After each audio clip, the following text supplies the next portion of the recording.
Kanalımı izleyen hər bir kəsi salamlayıram. Dəyərli xanımlar, ləvəngi hazırlamışam. Hazırlama qaydasını sizlərlə bölüşürəm. Əvvəlcə ləpəni üzərinə su əlavə edib yaxalayıram. Yəni burada ləpəni hardasa 2 həftə olar biz sındırmışıq, qoz ləpəsini saxlamışdım. Ona görə yuyuram ki, üzünün tozu getsin, demək təmiz olsun. Bir dəsmal üzərində sərib suyunu çox qurutmuram. Biraz elə suyu çəkilir. Daha sonra soğanları hazırlayacağım. Bizim burada qoz ləpəsi 1 kiloqramdır. 1 kiloqram qoz ləpəsinə 6 kiloqram deməli soğandan istifadə edirəm. Qırmızı soğandır burada. Hətta 1 kiloqram deməli qoz ləpəsinə 7-8 kiloqrama qədər soğan istifadə edə bilərsiniz. Yetər ki, həmən soğanı çox möhkəm sıxasınız, yəni canında su qalmasın. Qoz ləpəsini blenderdən keçirirəm. Ət maşından da keçirtmək olar. Əslində vaxtı ikən talışlar ləvəngi hazırlayanda deməli qozu daşla əzirdilər. Hansı ki dahar əzən taxtalar olur, tabaqlar. Həmən tabaqda qozu da soğanı əzib hazırlayırdılar. Sonradan maşında deməli hər kəs ən rahat yolu seçdi. Yəni maşından keçirdilər qoz ləpəsini. Maşından da keçirtmək olar, blenderdən də. Maşından da sonra blender moda düşdü. Burada fikir verin, qoz ləpəsini blenderdən keçirirəm. Hərdən olur ki, bəzilərini daha çox fırladıram blenderdən. Yəni qozu yağı çıxsın deyə. İstədiyiniz qədər yəni fırlada bilərsiniz. Diri-diri içində qoz kim istəyir qalsın, biraz blenderdən az keçirtsin.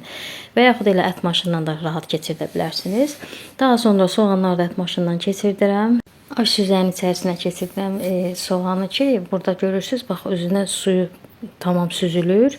Daha sonra sıxıram. Burada soğanlar hardasa sentyabr ayının soğanları suyunu daha rahat sıxmaq olur. Qış soğanı biraz sıxması çətin olur da, belə sürüşkən olur. Gördüyünüz qaydada soğanları hissə-hissə sıxıram. Burada mən həm tənzif göstərirəm, həm də burada çay dəsmalı. Yəni buna çay dəsmalı deyirik də. Mən tənzifdə yox, çay dəsmalında sıxıram. Ona görə ki, tənzifdə də sıxmaq olar. Amma tənzifdə olur ki, möhkəm sıxanda yırtılma ehtimalı olur.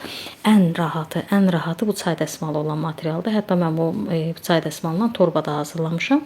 Torbanın içinə bütün soğanları hissə-hissə çəkilmiş soğanı əlavə edirəm, sonra sıxıram. Gördüyünüz kimi elə formada sıxıram möhkəm, hətta paltar sıxma qaydası kimi belə fırlada bazardıqca sıxıram, quru görürsünüz. Soğanın tərkibində heç bir suyu qalmayıb. Bax bu qaydada fırladıram. Bu elə bir dəsmal onda yırtılmır da, həm də soğanın suyunu rahat çıxardır. Soğanları da sıxandan sonra hamısını ləpənin üzərinə əlavə edirəm və ağız dadına görə duz, istiot, 3 xörək qaşığına qədər də, hətta 4 xörək qaşığına qədər də mən burada palçıq turşudan istifadə eləmişəm. Buradan fürsətdən istifadə edib salamlarımı göndərirəm. Hansı ki, həm qozu, həm soğanı, həm bu turşunu bizə Lerikdən pay göndəriblər. Sağ olsunlar, yəni qohumlardan. Təşəkkürümü bildirirəm buradan. Deməli, bunları da bir-birinə qarışdırdıqdan sonra tam hissələrə ayırıram. İstədiyim qədər, yəni nə qədər bir dəfəlik, 2 dəfəlik istifadə edəcəmsə, həmən ləvəngiləri salafan kloklara yığıb buzluqda saxlayıram. Məsələn, bütöv buzluğa atmıram da, yəni lazım olanda o bütöv buzluqda olsa çıxartsın, o sonra istifadə edirsən, qalanı sulanır. Təzədən buzluğa atanda yaxşı olmur. Odur ki, bu formada hissələrə ayırıram. Hardasa bir toyuqluq, indi baxır toyuğun böyüklüyünə, kiçikliyinə. Əlbəttə ki, mən hazırlayanda həm də ləvəngi küşüsü hazırlayıram, ləvəngi toyuq hazırlayanda. Olur ki, 2 dənə belə yumru hardasa 3 toyuğa bəs eləyir, yəni o böyüklükdə. İnşallah siz də bu qaydada hazırlayın. Yenə də qeyd edeyim ki, hansı ki çay dəsmalında sıxdım, orada diqqət edirsinizsə, deməli heç dəsmala soğanın özü yapışmır da.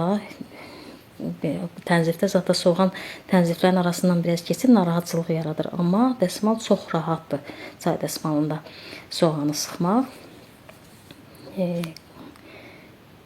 Yığıram torbalara, salafanlara və buzluqda saxlayıram. Lazım olanda hissə-hissə çıxartıb istifadə edirəm.